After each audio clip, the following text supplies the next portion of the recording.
अस्सलाम वालेकुम नाज़रीन, अवां ॾिसी रहिया आहियो एके सिंध न्यूज़।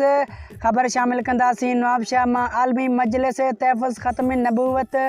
नवाबशाह पारां 6 सेप्टेम्बर यौम दिफ़ा ऐं 7 सेप्टेम्बर यौम ख़त्म नबूवत जे हवाले सां मौलाना तजमल हुसैन, मौलाना मोहम्मद अनीस कारी, अब्दुल्ला फैज़ ऐं ॿियनि जे अॻवानी में कबीर मस्जिद खां रैली कढी वई आहे।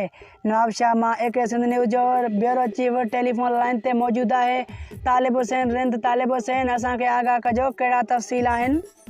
जी मां तव्हांखे ॿुधाईंदोमांव त आलमी मजलिस तहफ़्फ़ुज़ ख़त्म नबूवत नवाबशाह पारां 6 सेप्टेम्बर यौम दिफ़ा ऐं 7 सेप्टेम्बर यौम ख़त्म नबूवत जे हवाले सां मौलाना तजमल हुसैन, मौलाना मोहम्मद अनीस कारी, अब्दुल्ला फैज़ ऐं ॿियनि जी अॻवानी में कबीर मस्जिद खां हिकु रैली कढी वई, जेका शहर जो गश्त कंदे नवाबशाह प्रेस क्लब पहुती। रैली खे ख़िताब कंदे अॻवाननि चयो त यौम दिफ़ा ऐं ख़त्म नबूवत ॾियारो गॾिजी मल्हाइण क़ौम लाइ वाज़े पैगाम आहे त जीअं पाकिस्तान जी जागरिफ़ाई सरहदनि ऐं हिफ़ाज़त असांजी ज़िम्मेवारी आहे, तीअं पाकिस्तान जी इस्लामी तशख़्ख़ुस ऐं नज़रियाती सरहदनि जी हिफ़ाज़त करण बि असांजो फ़र्ज़ु आहे। हीअ ॿई पाण में लाज़िम ऐं मुल्ज़िम आहिनि। हिननि चयो त पाकिस्तान जो बुनियादु इस्लाम ते आहे ऐं इस्लाम हिन मुल्क जी सुञाणप आहे।